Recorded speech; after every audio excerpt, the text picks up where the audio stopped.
Hello students, मैं सुधा स्वागत करती हूँ आप सबका आपके अपने चैनल तैयारी ऑनलाइन में।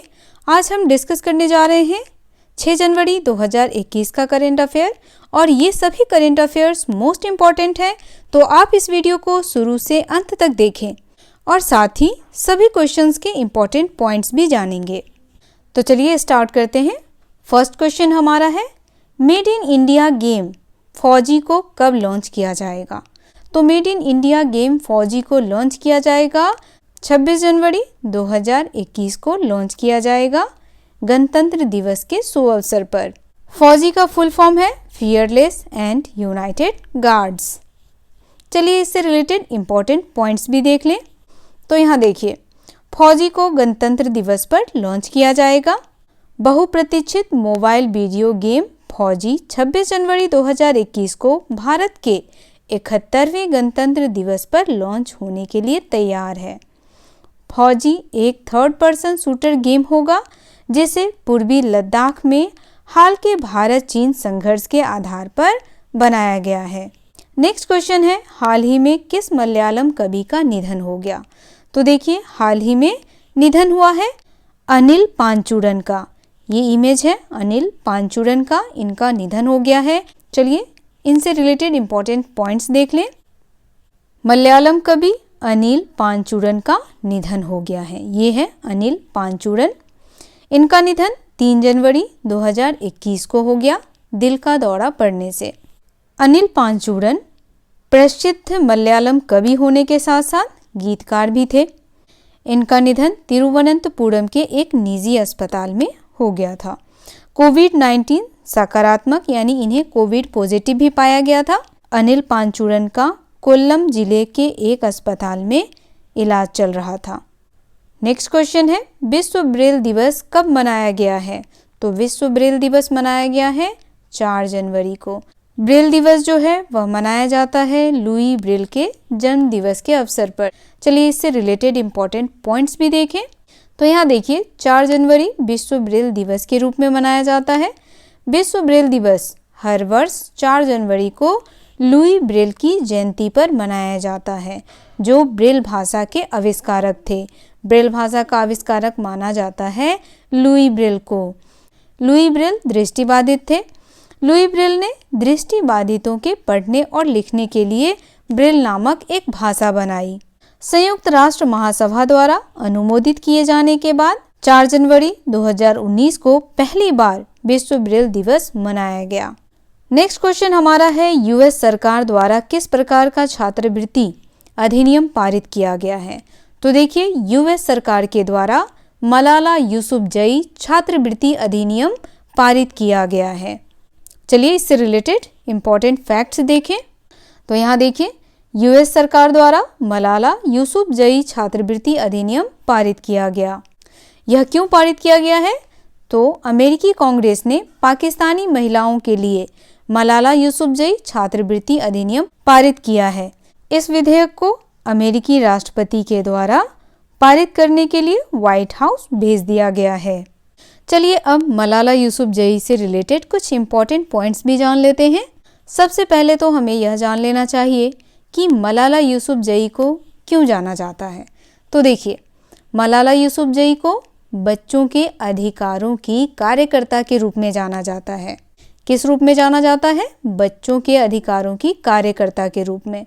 उसे कम उम्र में कई सारे अवार्ड्स मिले हैं, जैसे अंतर्राष्ट्रीय बाल शांति पुरस्कार। मलाला यूसुफजई को अंतर्राष्ट्रीय बाल शांति पुरस्कार जो है यह मिला था 2013 में।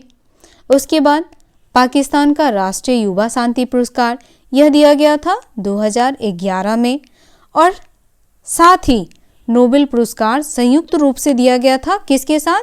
तो भारत के कैलाश सत्यार्थी के साथ मलाला यूसुफजई को नोबेल पुरस्कार दिया गया था। कब दिया गया था? तो 2015 में। तो मलाला यूसुफजई हम सब के लिए क्या है? एक मिसाल के रूप में है और यह एक पाकिस्तानी नागरिक हैं। नेक्स्ट क्वेश्चन, जर्मनी ने 1 बिलियन से अधिक के हथियारों का सौदा किन देशों के साथ किया है? तो देखिए, जर्मनी ने यह सौदा किया है किसके साथ? यमन और लीबिया के संघर्षों में शामिल देशों के साथ। चलिए इससे रिलेटेड इंपॉर्टेंट फैक्ट्स देखें। तो यहाँ देखिए, जर्मनी ने 1 बिलियन से अधिक के हथियारों का सौदा किया। जर्मन सरकार ने यमन और लीबिया के संघर्षों में शामिल देशों को 2021 में लगभग 1.16 बिलियन मूल्य के हथियारों के निर्यात को मंजूरी दी। 2021 में जर्मन सरकार ने यमन और लीबिया में घातक संघर्ष में शामिल देशों को हथियारों के निर्यात के लिए हस्ताक्षर किए हैं। चलिए जर्मनी से रिलेटेड कुछ इंपॉर्टेंट पॉइंट्स देख लें। तो यहाँ देखिए, ये हैं जर्मनी की चांसलर एंजेला मार्केल, जर्मनी की राजधानी है बर्लिन और जर्मनी का मुद्रा है यूरो। ये देखिए, ये यूरो का सिंबल है। नेक्स्ट क्वेश्चन, उड़ीसा उच्च न्यायालय के नए मुख्य न्यायाधीश कौन बने हैं? तो उड़ीसा उच्च न्यायालय के नए मुख्य न्यायाधीश बने हैं एस मुरलीधर। चलिए इंपॉर्टेंट पॉइंट्स देखते हैं। एस मुरलीधर उड़ीसा उच्च न्यायालय के मुख्य न्यायाधीश, और इन्होंने किसका स्थान लिया है? तो इन्होंने लिया है मोहम्मद रफीक का स्थान। एस मुरलीधर से पहले मोहम्मद रफीक थे ओडिशा उच्च न्यायालय के मुख्य न्यायाधीश। न्यायमूर्ति एस मुरलीधर ने 4 जनवरी 2021 को ओडिशा उच्च न्यायालय के नए मुख्य न्यायाधीश के रूप में शपथ ली है। न्यायमूर्ति मुरलीधर उड़ीसा उच्च न्यायालय के 32वें मुख्य न्यायाधीश हैं। ये हैं एस मुरलीधर।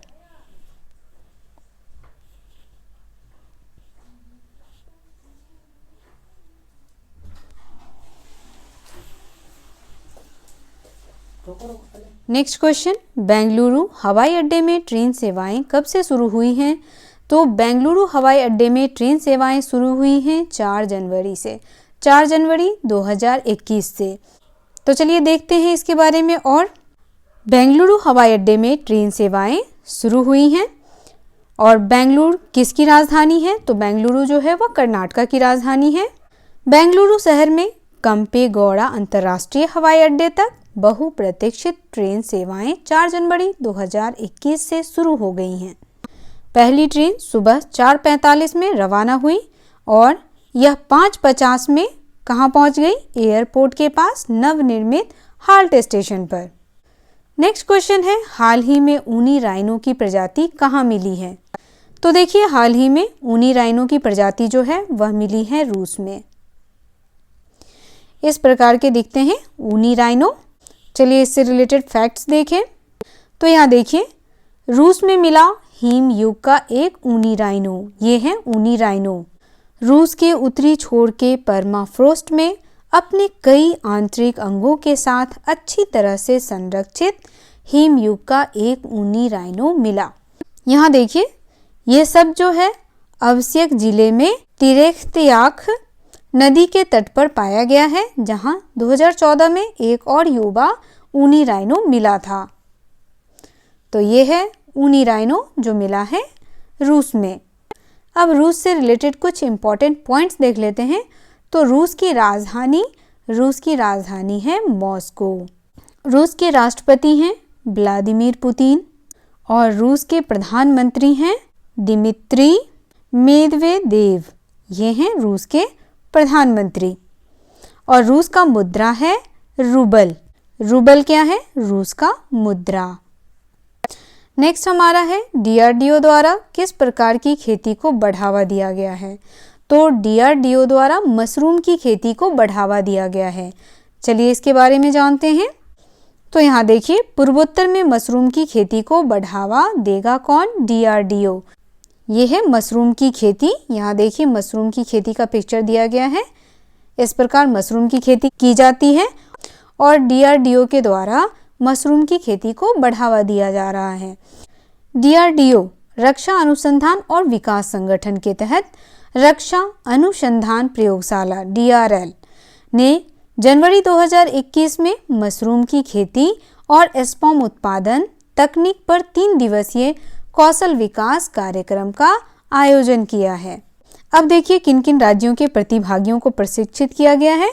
तो प्रशिक्षण सत्र में अरुणाचल प्रदेश, मेघालय और असम के प्रतिभागियों को सीप मशरूम की खेती तकनीक के लिए प्रशिक्षित किया गया है। नेक्स्ट क्वेश्चन, ट्रांस फैट सीमा किसके द्वारा निर्धारित किया गया है? तो यह निर्धारित किया गया है FSSAI के द्वारा। चलिए देखते हैं इसके बारे में। तो यहाँ देखिए, FSSAI ने ट्रांस फैट सीमा को सीमित किया है। FSSAI का फुल फॉर्म हो गया food safety and standards authority of India.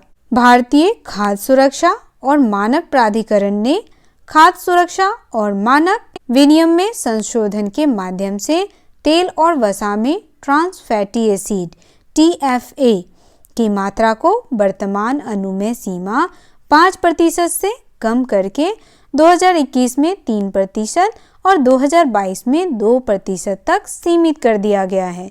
तो आपको ध्यान रखना होगा कि TFA जो है वह 2021 में कितना कर दिया गया है, 3%, और 2022 में कितना कर दिया गया है, 2%।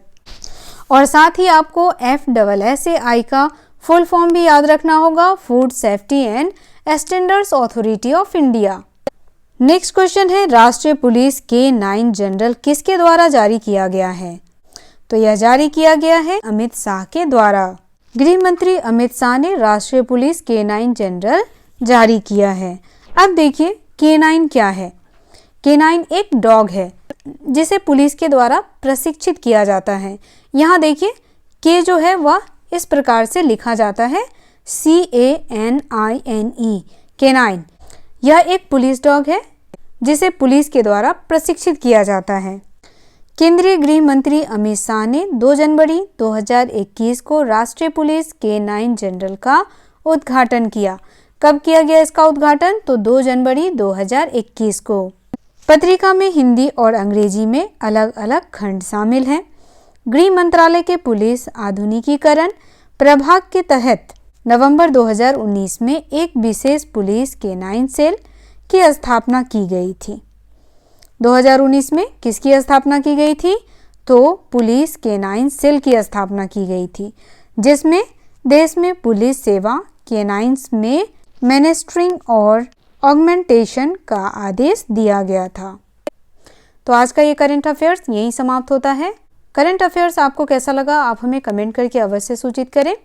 अगर आपका कोई सुझाव है तो वो भी आप हमें कमेंट्स में बता सकते हैं। तो मिलते हैं नए दिन नए प्रश्नों के साथ। अगर आप हमारे चैनल पर नए हैं तो चैनल को सब्सक्राइब कर लें, बेल आइकन को दबाएं ताकि सभी नोटिफिकेशन आप तक पहुंचता रहे। वीडियो को लाइक करें और अपने दोस्तों के साथ शेयर करना बिल्कुल न भूलें। आप सबका धन्यवाद।